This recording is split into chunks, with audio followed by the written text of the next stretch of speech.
Okay. So, today I want to talk about how it's okay to tell your story. It's okay to talk about something bad that happened to you. That doesn't, even though it feels this way, it doesn't bring that event back to life or bring it back to the present. It's only in your mind that it does that. I don't want you to worry about somebody thinking less of you about your story. If you tell something that happened to you and somebody says, that's, I don't approve of that because I wouldn't do that, blah, blah, blah, or that's never happened to me, so I can't really relate, laugh out loud, sorry, look, don't worry about all that. Telling your story and telling what's happened to you is extremely liberating in a way. Sometimes it takes time to get to that point. If you want to lock up for a while, I think it's okay. I think, it's not, as long as you don't do it forever. There have been things that I've kept to myself that I haven't told for years that people in my household don't know about, my best friends don't know about, boyfriends didn't know about. And it just happens. Just like some shit you just don't want to say. But I think for me, I'm finally getting to a point where I'm ready to just open up and let it go. I think the first thing, and probably the biggest thing that I want to get off my chest right now, I'm kind of nervous because I don't come out with this a lot. There's probably like 3 people who know me who know about this. Well, maybe 5. I was in the Army for a very short time. And the reason I got out earlier than my contract would have dictated was because, in short, we didn't agree because we didn't really have the same idea of what moral was. For something to be morally right, what I'm trying to say is there were things that they did. There were things that the people in power did that did not sit well with me and a good many people who were there at the same time I was. And we had a hard time going along with some of the shit that went down and some of the shit that we were told we were going to be doing come hell or glory. And they do things that don't make any sense. And they do the military's rhetoric that they give you is that they reassure you, quote unquote, that they're gonna break you down and rebuild you. Well, that's horse shit. Okay, first of all, it depends on your personality and probably your zodiac sign as to whether or not somebody can, quote, break you down and rebuild you, as it were. Number 1. I'm an asshole, so nobody can do that to me because I don't allow it because I'm too much of an independent thinker. Or as Richard put it one time,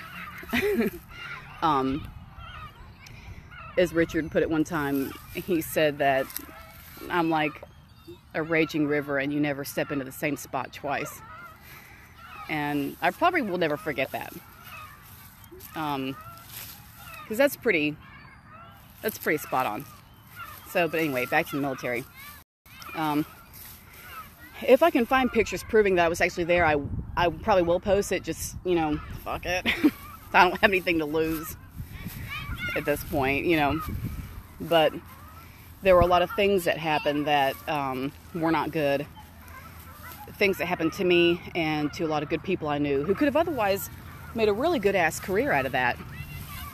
But instead, there were too many people in control who really shouldn't have damn been in control. They had no business being in charge of anybody. A puppy, let alone a group of adults. And I used to, before I joined the military, I was really into research on government brainwashing and the like. And I got there and I kind of knew some of what was going on, and they were really watching me. It was like they already knew who I was. I'm not surprised by any of that because they do their research. I'm not going to sugarcoat it. When people join up, they know your background better than they let on. So they already knew who my motherfucking ass was when I got there. And I got there, things went down. We kind of agreed that we weren't a good fit, and then I got out. Short, a very long story put very short. When I got home, I did some more research and some more brushing up on government secrets and brainwashing and things like that. And my research and the things I found coincided so well with the things that went on in the military. I couldn't believe what I was seeing. And it'd just be simple shit, like all the way down to the finest details, like not letting you do certain things, not letting you sleep, the way they make y'all chant as you're marching and stuff like that. I mean, yeah, it's to keep you in step in a way, but there's more to it. The chant and the singing, where you're not really thinking about what's going on because it's in memory, and you just kind of do it like when you go to church and you recite all that stuff just because of memory, when you don't have to think about it, and that kind of thing, that puts your brain on a certain frequency where it sort of just goes into autopilot, and it kind of falls back, and you're not directly plugged into what's going on around you. You're just kind of, in a haze. And that's what the military wants, because when you do that and they say, hey, go do that, go kill so-and-so, you'll just say, okay, and you'll just go over there and start doing it. That's what they want. That's the whole point. That is the whole point. I can't get down with that because I'm not good at being told what to do, especially by somebody who I don't think should be in fucking charge. But that's just me.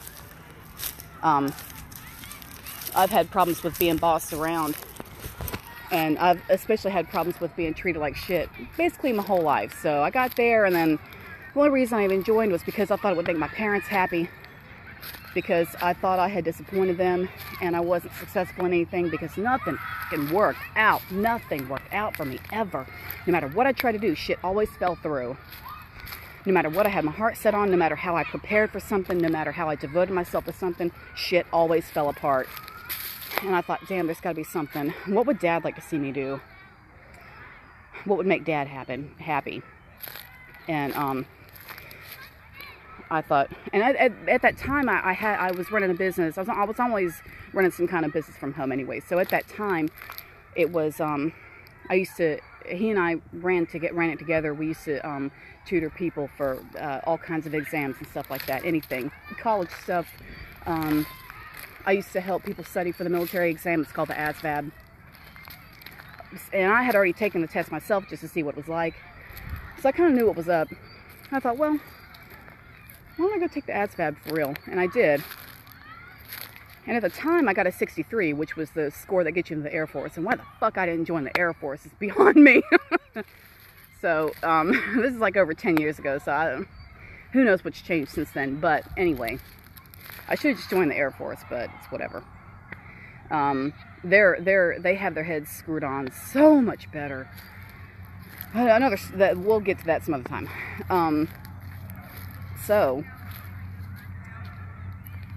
But I chose the Army because the stupid ass recruiting agent, I was pliant, and the recruiting agent knew that, and he flirted with me and got me to join the Army.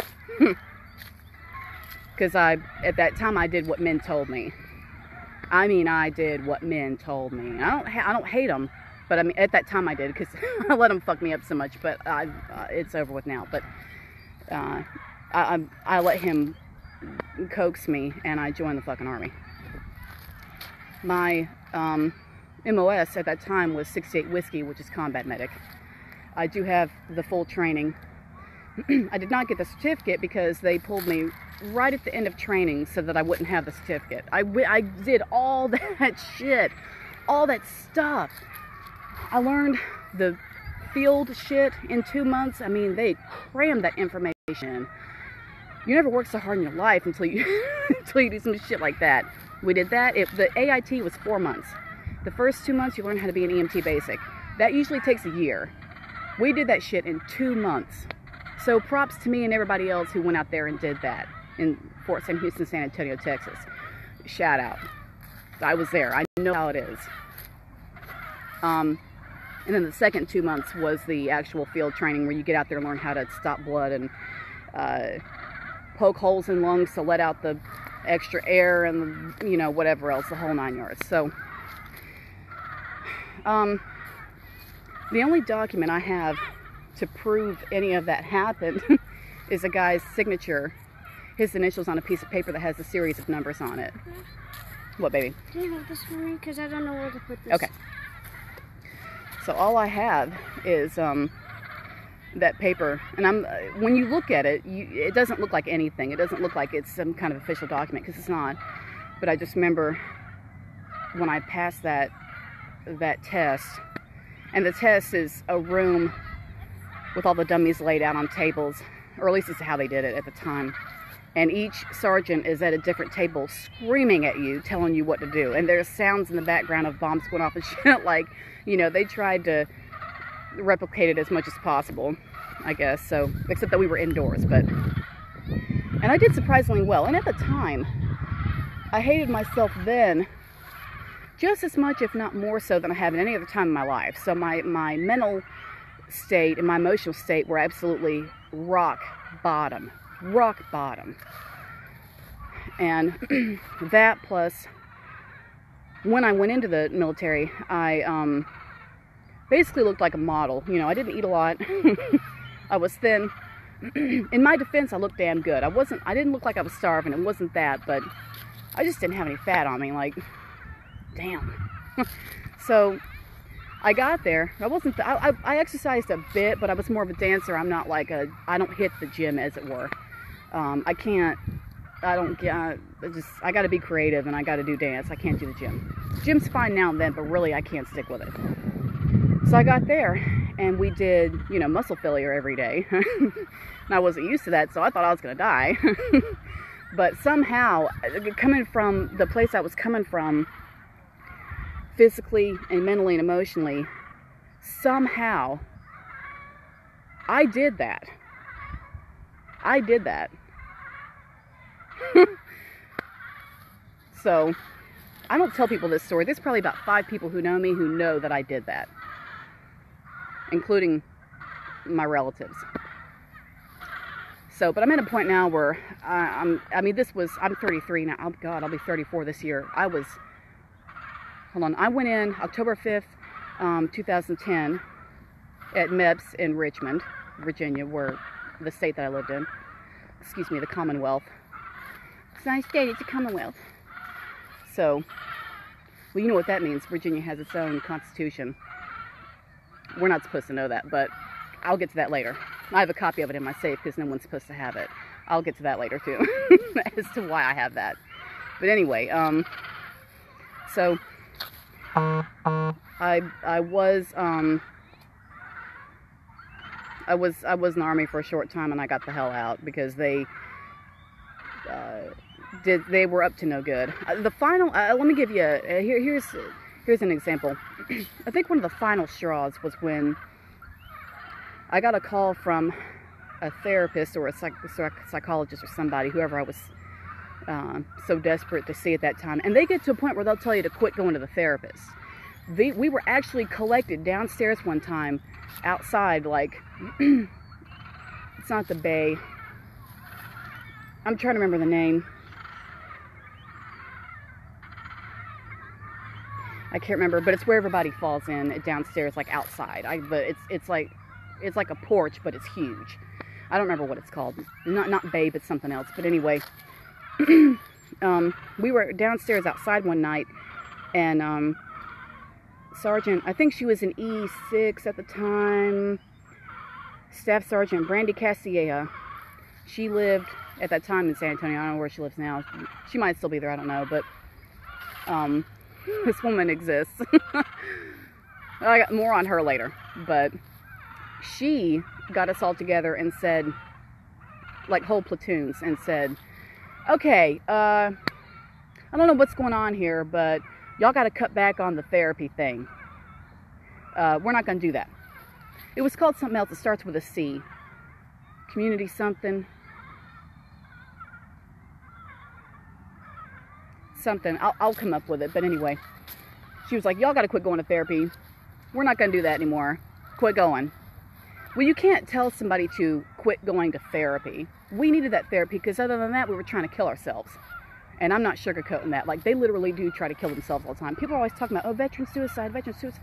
Yeah, I reckon so. They live like shit.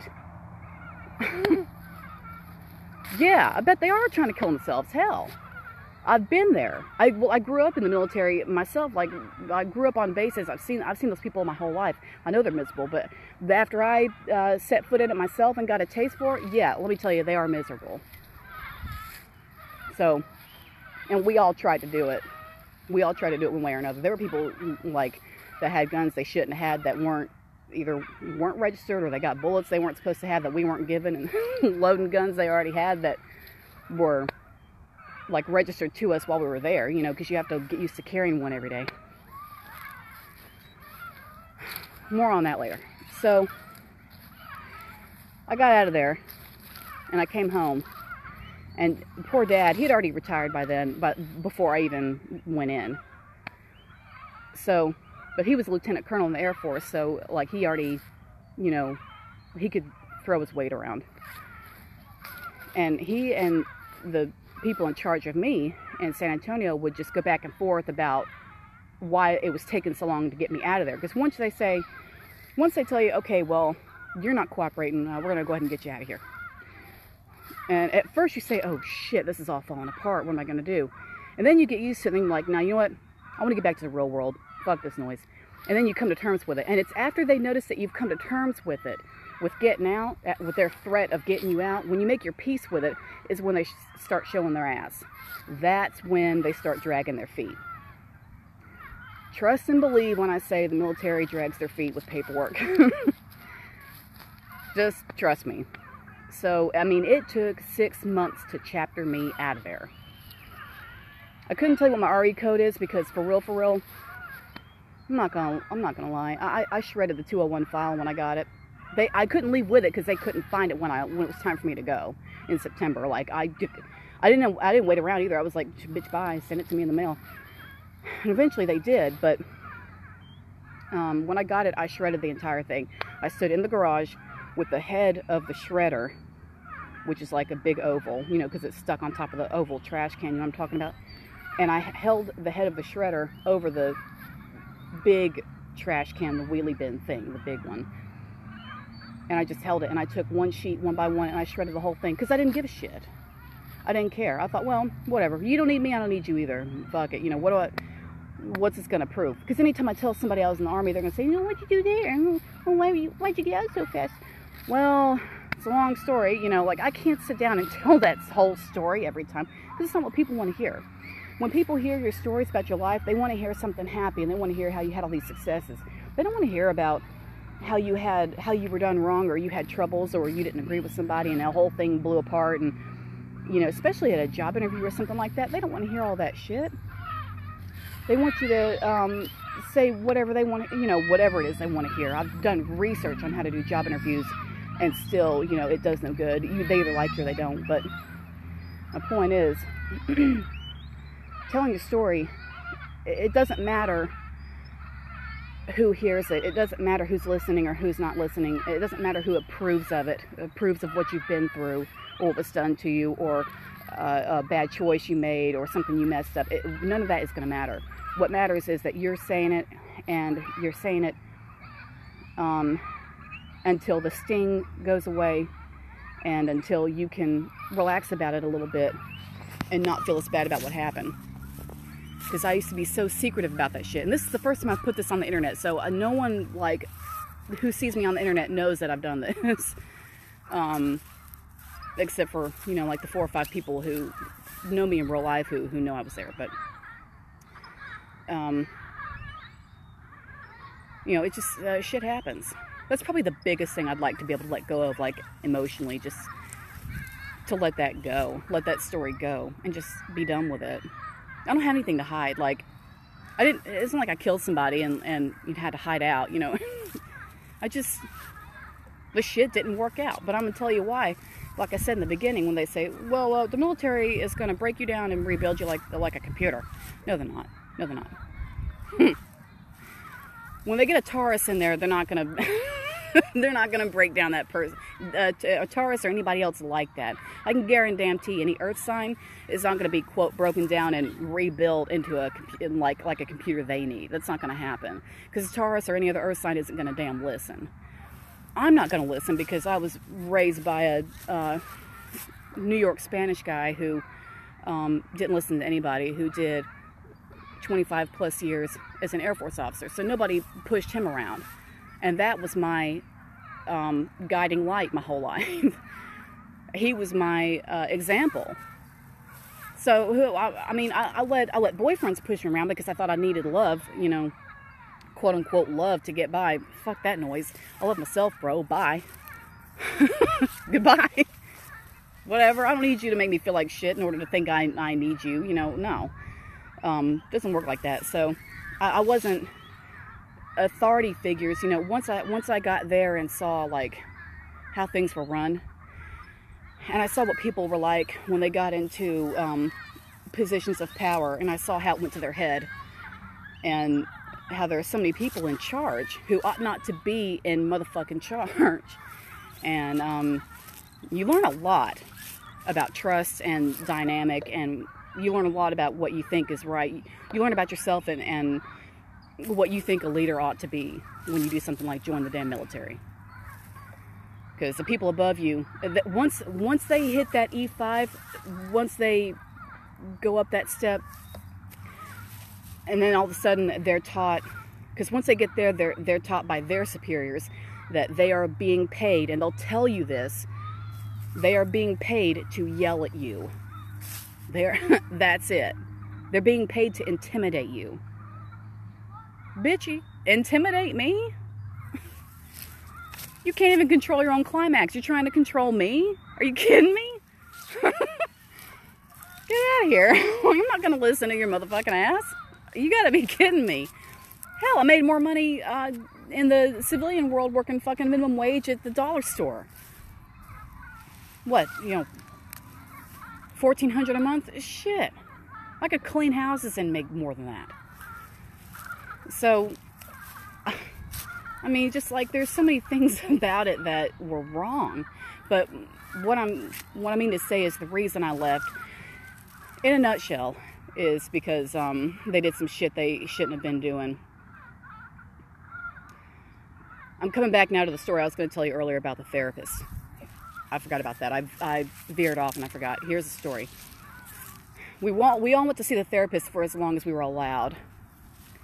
And I got a call, a very frantic phone call from one of them. And he was telling me that his car had been broken into. This was some doctor. His car had been broken into, and video and tape recordings, like cassette tape recordings of mine and his conversation, of my therapy sessions, had disappeared from his car. They were stolen. Tapes of me telling him what all was going wrong in the military had been taken out of his vehicle at some point from some boiling hot parking lot in San Antonio. Probably at BAMC, but who knows? I don't remember where I went. Probably BAMC, but... So after I was told that, first of all, my therapy sessions, and who knows who else, I guess everybody else's too, hell, no one knew, but my counseling sessions with the therapists and the doctors and who else were apparently being recorded on tape without my goddamn knowledge. And the tapes were in some doctor's car, and somebody busted out his window, I guess, and took the damn tapes. Bro, I give up. Keep the damn tapes. I ain't stressing it. It's whatever. I said what I said. Cheers. Fuck it. Whatever. I fear nothing. You guys, I just thought, you know what? Y'all can't hurt me any more than you already have. I had muscle failure at that time, so like, I was in such good shape, it was ridiculous. I've never been in such good shape since then. I was a fucking rock star, like, I was. I gotta hand it. I was popular too, and like the women there, ooh, whoa. The other women there hated me so bad. Ooh, they hated me. Ooh. Women hate other women so bad. God, they hate each other so bad. Well, bitch, what do you want? What? Hated me. But I was popular as a motherfucker, and everybody else liked me. Whatever. Some people probably think I'm an asshole for saying all this, but you know what? To be real with you, absolute power corrupts. Absolutely, it sure does. But you know what? I don't have anything to hide anymore. I don't feel bad about telling these stories because I want to get it off my chest. You know, I just want to say it and be done with it. And I feel like I'm free of it. You know, and now looking back, it's really not that big of a deal. It really isn't. After some time goes by and you have time for that sting to kind of soften a little bit, you know, this may not go away completely, but it softens a little bit. You get to a point where you think, you know what? It's okay to tell this story one time. You tell a couple of close people, feels okay. And then I think finally you come to a point where you just want to do a hardcore, like, full-on cleanse. And you do what I'm doing right now, where I just get on the internet and tell a bunch of strangers, I was in the fucking army. I was 68 whiskey. And I had a damn good haircut. I really did. Now, in boot camp, I still had it pulled back because I had it long like it is now.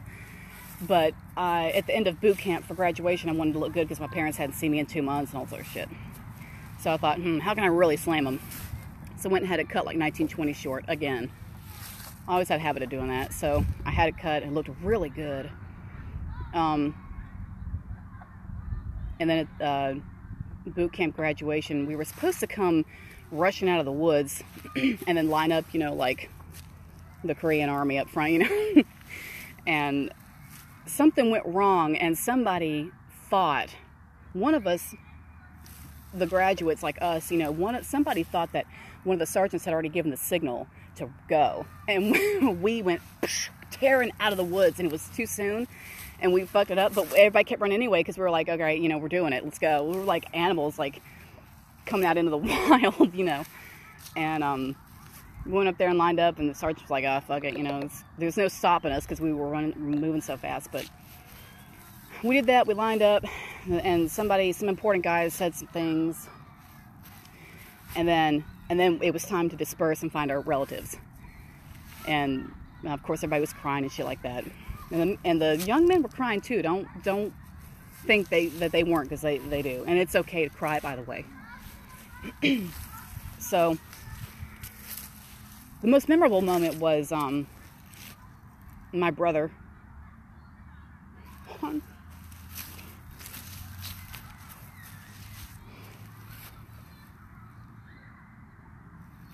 I remember when I saw my brother, I thought, who's this big handsome boy coming up to me? It was just a good moment. My brother's fine. He lives in Virginia. Everything's fine. It's just, I remember that moment so well.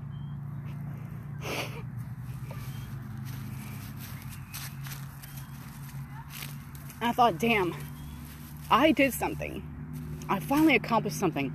Like, as rough as that was, like, I thought boot camp was gonna kill me for real. I thought I was gonna die. But somehow I didn't. Like, I got through it. If I can do it, you can do it. I highly suggest not going, because they're so corrupt isn't the word. I don't know how I could describe it to you, but they're so goddamn corrupt. I would not suggest going to the military right now. Maybe in 100 years when, like, things get right, but right now, let it go. Do something else. But at that time, you know, it was okay, and it wasn't as bad as it is now. I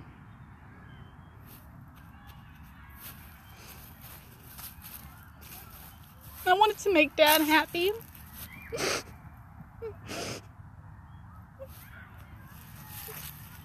Everything else had gone wrong. Like, everything else had been so screwed up. Everything else I tried to do, like, fell through. everything got screwed up. Everything I tried to do, everything I put my hands on, all the job ideas I had, all the career ideas I had, going back to school, like everything just got fucked up somehow or another. And I couldn't seem to get a foothold. So, I joined the Army because I thought that's what Dad wanted. I thought it would have made him happy, and it did.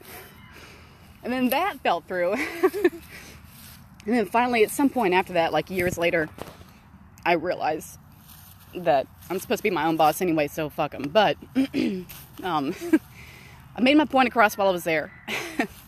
I'm okay. Learned a lot.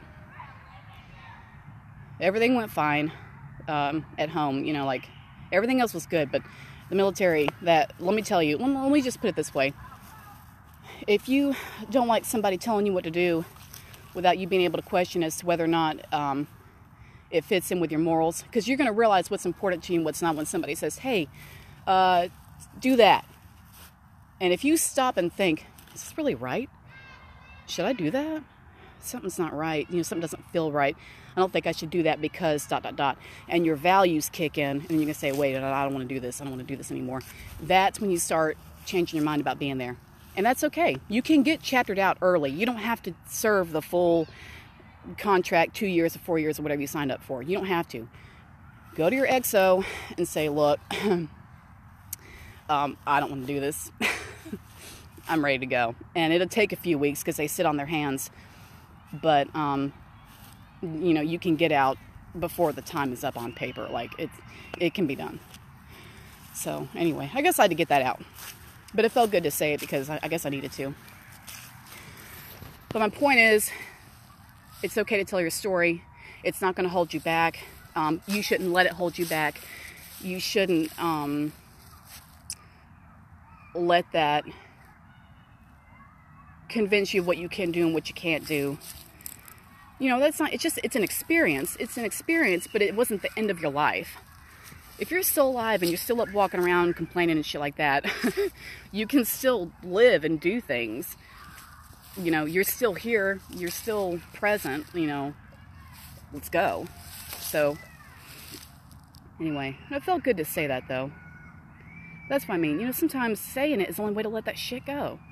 The longer you keep it inside, the longer it's going to eat away. Look, that's really true. People say that, and I know it sounds cliche or whatever because you hear it so much, but it's the truth. Some shit you just gotta say. Even with the life coach thing, when I was in the middle of class, like maybe a month ago or so, I went to Walmart to do my trademarked Walmart pickup because I refused to walk the 2 miles in there to collect everything I need. So after work, I'll go by there and pick up whatever is there that was available anyway. There's always like, they always come and say, oh, do you see the unavailables? I'm like, oh, you gotta be kidding me, come on. And it'd be the most important stuff, but anyway. So I went there to get my Walmart stuff after work one night. And I parked in this spot, and the kid came out with the, you know, radio flyer stuff of my things, my acquisitions. And me and him got to talking. And this is some guy I've never seen before. It's just some young guy. He was like maybe 25 or something, not any older than that.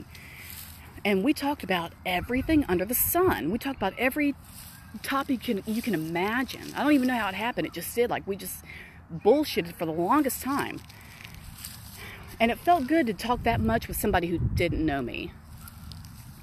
Well, I've got people who do know me well that I enjoy talking to too. But, you know, it's different when you talk to somebody who doesn't know you because they don't have any, you know, preconceived ideas or whatever about who you are or who they think you are, or they haven't seen you make mistakes and make yourself look stupid or whatever. You know, they don't have an opportunity to look down on you. They're just listening to you talk and giving you, you know, real answers. Like, it's just so much better to talk to a stranger sometimes. So me and him had a really good ass conversation. But anyway, my point is, I told him about the coaching masters and how I was in the middle of that class and the things were going well, and I told him about the things I wanted to do and I wanted to help people. And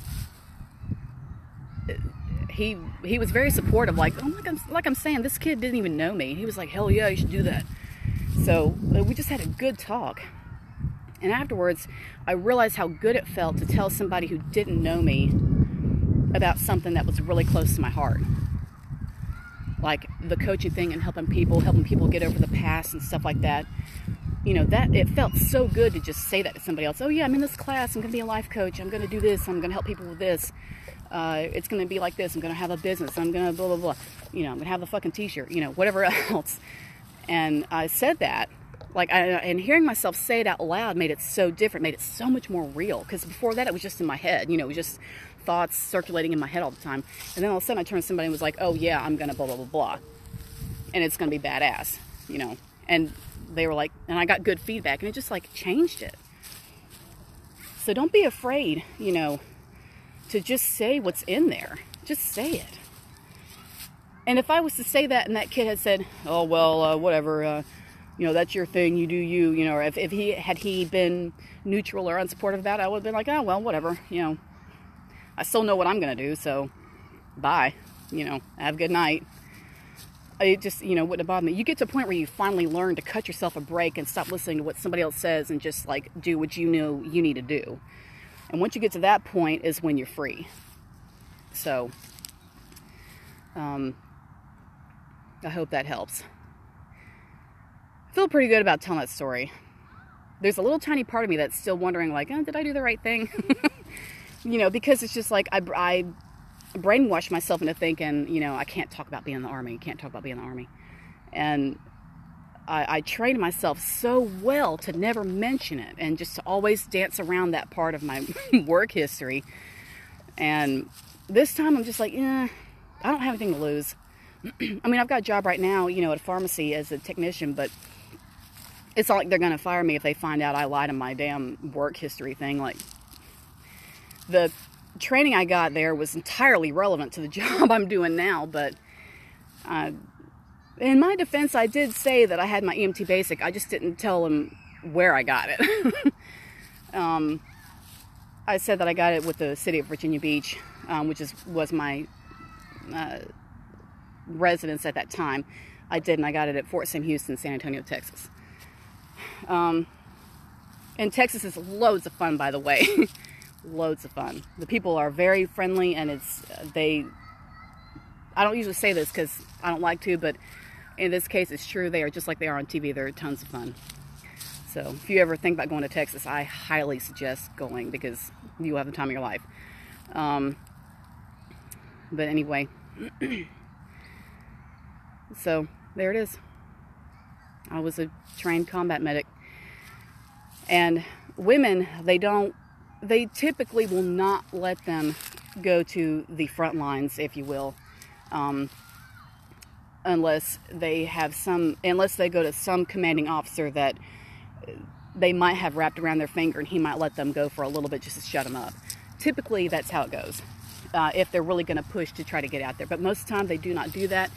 They have women medics in the field hospitals because they, you know, you have to be big enough to haul a man that's unresponsive and all his muscle weight and all the gear he's wearing, you know, to some protected spot behind a wall or behind an old rundown Jeep that's been sitting there 10 years or something like that, to a hiding place where you can lay him down, undress him, find the blood, and all this other shit. So you have to be able to haul somebody, you know, a certain distance quickly. So obviously, you know, they can't have women out there doing that because we're not big enough. We're simply not big enough, and we can't do it. So they have them in field hospitals, which is where I would have been. But if deployed. Other than that, I would have just worked in a regular ass hospital, like doing, you know, probably LPN type stuff. I'm not sure. I don't know what the equivalent is now because it's not, it doesn't fit in with anything like, and my education in that probably would be outdated by now because that was like 12 years ago. So I don't know what the equivalent would be, but anyway, I feel pretty good about getting that out. I feel like I finally let it go. So it's good to tell your story, no matter what it is. I've got loads of stories. Like, I've got loads of stories. So that means loads of videos on the way. So I'll keep y'all entertained. Don't worry about that. some good news to try to counter all that shit I just said. I did get my accreditation certificate from the Coaching Masters yesterday morning in an email. And it's like, congratulations, you've completed the blah, blah, blah. And I was like, I could have just exploded. Like, I was so glad I finally finished it. At first I was like almost afraid that my video wasn't good enough. I was like, oh shit, what if I have to do that video all over again? You know, but everything was good apparently. So the relief is like, because finally you have confirmation that you do know how to do it, at least to some extent. And I can finally help people, you know. Like, so I'm feeling pretty good. I am going to go because I have to watch him and it's getting dark, so we're going to have to leave in a little bit. But I just want to thank everybody for hearing me out and tolerating my crying. I'm up until now, I'm getting past it, but for the past several years I've been really hardcore about not crying in front of people, and I'm trying to get past that. So today was a good step. I think today was a good step. Because in the next few months, 1,000+ people might see this video, and y'all are going to see me crying, so it's no use in worrying about it now. It's too late now. It's already out there, so. But anyway, thanks for hearing me out. I got to go do some shit. Hope everybody has a good night. I hope this video helps. And just thanks for listening.